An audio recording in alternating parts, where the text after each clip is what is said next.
Welcome everyone to the road to the Ladbrokes Cox Plate. It's an exciting time of year as I welcome you, Ben Calusi, our racing analyst. Of course, spring has sprung, just 50 days to go to the Ladbrokes Cox Plate, and we can't wait for the build-up to continue. Of course, Benny, first nominations came through a couple of weeks ago now. 156 horses kept their dreams alive. We've got first acceptances coming out next Tuesday, and you've got 4 names here that you just want to highlight that hopefully we'll see their names on that list. The first one, of course, is the Ladbrokes Cox Plate favourite in Zaki. Yeah, Zaki returns this weekend in the Group 2 Tramway Stakes over 1400 metres. But he's not without stiff opposition there. He's up against Dreamforce, who's won the last 2 editions of the race.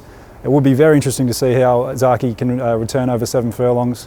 He obviously dominated the Brisbane Winter Carnival, bolting in with the Doomben Cup. So based on that run, he's the horse to beat, but you still want to see him come back well. Yeah, it's a different kettle of fish, isn't it, down here in spring? I can't wait to see him return. Another runner that returned recently is the Caulfield Cup winner from last year, Very Elegant from the Chris Waller yard. Gee, she's just an iron horse. It was a great return in the Wing Stakes, and geez, I can't wait to see her come here at the Valley on October 23. Yeah, as you said, Al, it was a really nice return by Very Elegant in the Wing Stakes. She actually won the race last year, but I think her performance this year was equally as good. She's been the proven weight for age star in Australia over the past few seasons. And her last poor run actually came 2 years ago in the 2019 Ladbrokes Cox Plate. She finished 12th there, but nothing really went right for her. She's a much better horse now, and if she handles a Valley, she's right in the game.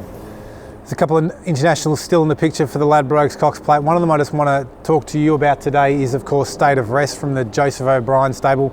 Geez, it was a great win last start in the States. Can you just take us through his form and what his chances are of coming out? Yeah, so State of Rest is from the Joseph O'Brien stable. Joseph's already had success here in Australia. He trained the 2017 Melbourne Cup winner Rekindling, and also last year with Twilight Payment.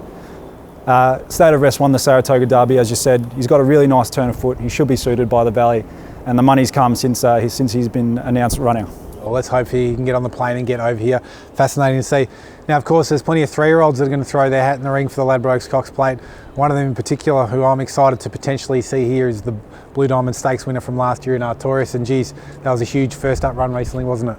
Yeah, it was. He returned really well in the McNeil Stakes, as you said. He's always looked like a horse who would develop really well into his 3-year-old season. And he's always looked like a horse who will get over further.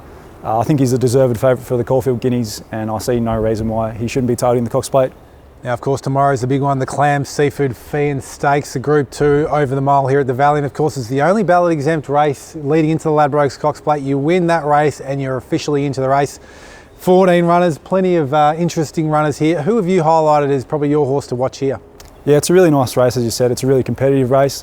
I think I'm going to go with SUPERSTORM, but he should be fitter now, second up, and his form over the mile is probably the best in the race. He ran second in the All-Star Mile and the Guineas in 2019, so he's my pick. It'd be great to see another Bob Peters runner in the Ladbrokes Cox Plate. Well, Benny, can't wait to see how these acceptances show up next Tuesday. It's going to be an incredible build-up to the Ladbrokes Cox Plate Carnival, October 22-23 here at the Valley. Jump on the website for all the details on how you can support things like the Cox Plate Carnival charity pin.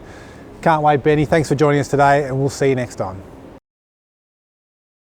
Interesting runners here. Who have you